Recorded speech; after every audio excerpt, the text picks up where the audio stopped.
আসসালামু আলাইকুম বন্ধুরা, ফরিদা কিচেন চ্যানেলে সবাইকে স্বাগতম। আজকে আমি তৈরি করব ভাপা পিঠা বা কদম ফুল পিঠা। এই পিঠাটা দেখতেও যেমন সুন্দর হয়, খেতেও অসম্ভব মজার হয়। শীত তো প্রায় শেষের পথে, তাই আজকে আমি বানিয়ে ফেলেছি কদম পিঠা রেসিপি। চলুন তাহলে রেসিপিটা শুরু করা যাক। প্রথমে আমি পুরটা তৈরি করে নেব। তার জন্য এখানে আমি নিয়ে নিয়েছি খাজুরের গুড়ের পাটালি। এই পাটালি থেকে আমি 200 গ্রাম পাটালি এভাবে নিয়ে নেব। এই পাটালিটা 500 গ্রাম আছে, আমি এটা থেকে 200 গ্রাম নিয়ে নেব। খেজুরের গুড়ের পরিবর্তে আপনারা আখের গুড় দিয়েও এই পুরটাকে তৈরি করে নিতে পারবেন। এই পিঠার পুরটাকে তৈরি করে নিতে পারবেন। আমার 200 গ্রাম মতো হয়ে গেছে। আপনারা কম বেশি করে নিতে পারেন। যতটা পরিমাণ পিঠা তৈরি করবেন সেই পরিমাণ গুড়টা নেবেন।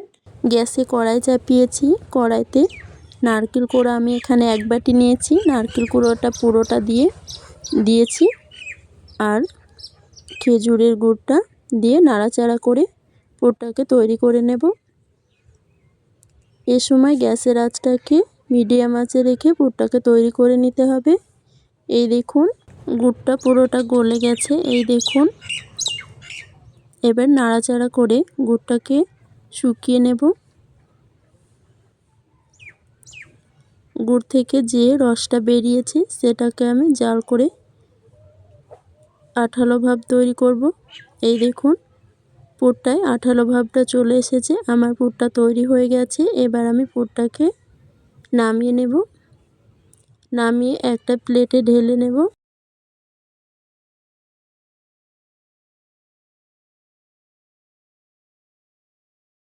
পুরটাকে ঢেলে নিয়েছি। এবার আমি পুরটাকে সরিয়ে রাখবো।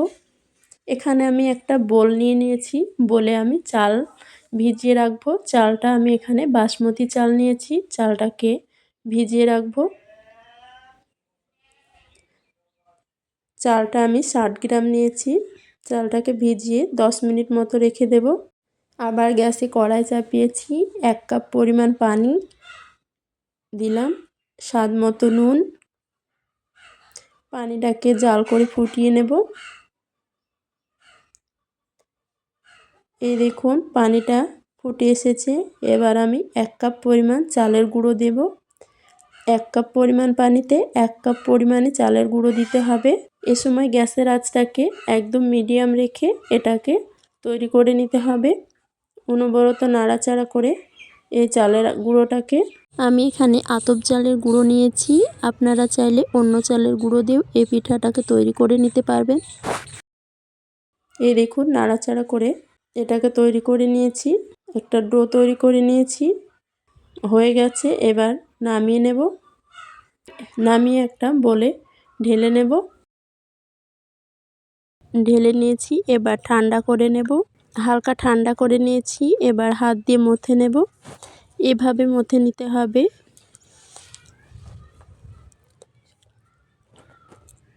এভাবে মথে আমি একটা মসৃণ ডো তৈরি করে নেব, যাতে একটুও ফাটা দাগ না থাকে। এই দেখুন এভাবে মথে নিয়েছি। মথে একটা ডো তৈরি করে নিয়েছি। এই দেখুন ডোটা থেকে এবার এতটা পরিমাণ লেচি নিয়ে আমি গোল করে নেব। আপনারা লেচিটা কম বেশি করে নিতে পারেন। এভাবে গোল করে নিয়েছি। এই দেখুন এবার একটা বাটির মতো করে নেব। পাতলা করে নেব, তাহলে পিঠাটা খেতে ভালো লাগবে। এই দেখুন হাত দিয়ে চেপে চেপে একদম বাটির মতো করে নিয়েছি। এই দেখুন এবার পুরটাকে দেব। পুরটা খুব বেশি দিলে বেরিয়ে যাবে। আমি এতটা পরিমাণ দিয়ে এবার চারি সাইডকে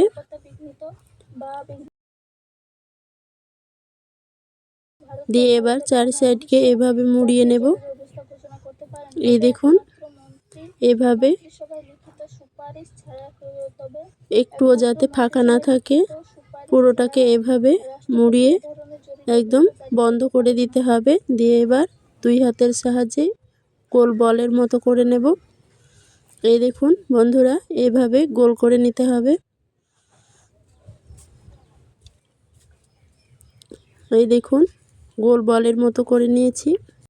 আমি বাসমতি চাল ভিজিয়ে রেখেছিলাম, সেই চালগুলো থেকে পানিটাকে ছেঁকে ঝরঝরে করে রেখেছি। এই দেখুন এবার চালে দিয়ে এভাবে কোট করে নেব।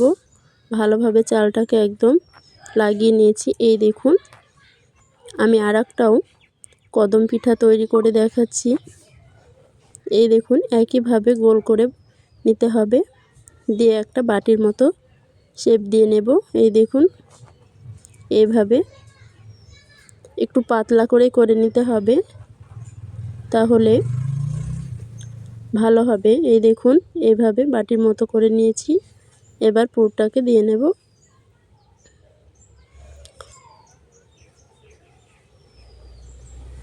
পুরটা দিয়ে একইভাবে মুখটাকে মেরে নিতে হবে, চারি সাইডকে জড়িয়ে। এই দেখুন এইভাবে ফাঁকা হয়ে থাকলে তখন ভিতরের পুরটা স্টিম করার সময় বেরিয়ে যাবে। এই দেখুন একটুও যাতে ফাটা দাগ না থাকে, একদম মসৃণ করে এটাকে তৈরি করে নিতে হবে। এই দেখুন একদম গোল বলের মতো করে তৈরি করে নিয়েছি। এবার চালে কোট করে নেব। এইভাবে আমি সব পিঠাগুলোকে তৈরি করে নেব। একইভাবে সব পিঠাগুলোকে আমি তৈরি করে নেব। এই দেখুন এই পিঠাটা খেতে কিন্তু অসম্ভব মজার হয়, দেখতেও খুবই সুন্দর। আমার সব পিঠাগুলো তৈরি করা হয়ে গেছে। এবার আমি পিঠাগুলোকে স্টিম করে নেব। তার জন্য আমি গ্যাসে একটা গামলা চাপিয়েছি। গামলাতে পরিমাণ মতো পানি দিয়ে পানিটাকে ভালো করে ফুটিয়ে নিয়েছি। একটা ছিদ্রযুক্ত থালাটা দিয়ে তারপরে পিঠাগুলোকে দিয়ে দেব এইভাবে। এই দেখুন এইভাবে সব পিঠাগুলোকে দিয়ে নিয়েছি। এবার ঢাকা দিয়ে আমি 20 মিনিট জাল করে নেব হাই হিটে। 10 মিনিট পর ঢাকনাটা খুলে এই দেখুন কমলা লেবুর জুস নিয়েছি। এই জুসটা আমি সব পিঠাগুলোর ওপরে দিয়ে নেব, তাহলে কদম পিঠাটা দেখতে ভালো লাগবে। এটা পুরোটাই অপশনাল, আপনারা চাইলে দিতেও পারেন, না দিতেও পারেন। এই জুসটা দিলে পিঠাটা দেখতে ভালো লাগবে, তাই আমি দিয়েছি। দিয়ে আবার ঢাকা দিয়ে 10 মিনিট জাল করে নেব। এই দেখুন কদম পিঠাগুলো কতটা সুন্দর হয়েছে। কদম পিঠাগুলো ভালোভাবে স্টিম হয়ে গেছে। এই দেখুন এবার আমি তুলে নেব। এইভাবে আপনারা খুব সহজে কদম পিঠা তৈরি করে নিতে পারবেন। এই পিঠাটা দেখতেও যেমন সুন্দর, খেতেও অসম্ভব মজার হয়। এই পিঠাটা আপনারা বানিয়ে খেয়ে দেখবেন, খেতে দারুণ লাগবে। আমার এই কদম পিঠার রেসিপিটি আপনাদের কেমন লেগেছে কমেন্ট করে জানাতে ভুলবেন না, আর একটি লাইক করে শেয়ার করে দিবেন। জুসটা দেওয়ার কারণে কদম পিঠাটা আরও সুন্দর লাগছে দেখতে। আমি কদম পিঠাটা ভেঙে দেখাচ্ছি। এই দেখুন ভিতরের পুরটা কতটা সুন্দর হয়েছে। আমার চ্যানেলটিকে সাবস্ক্রাইব করে আমার পাশে থাকবেন। ভালো থাকবেন, সুস্থ থাকবেন। আল্লাহ হাফেজ।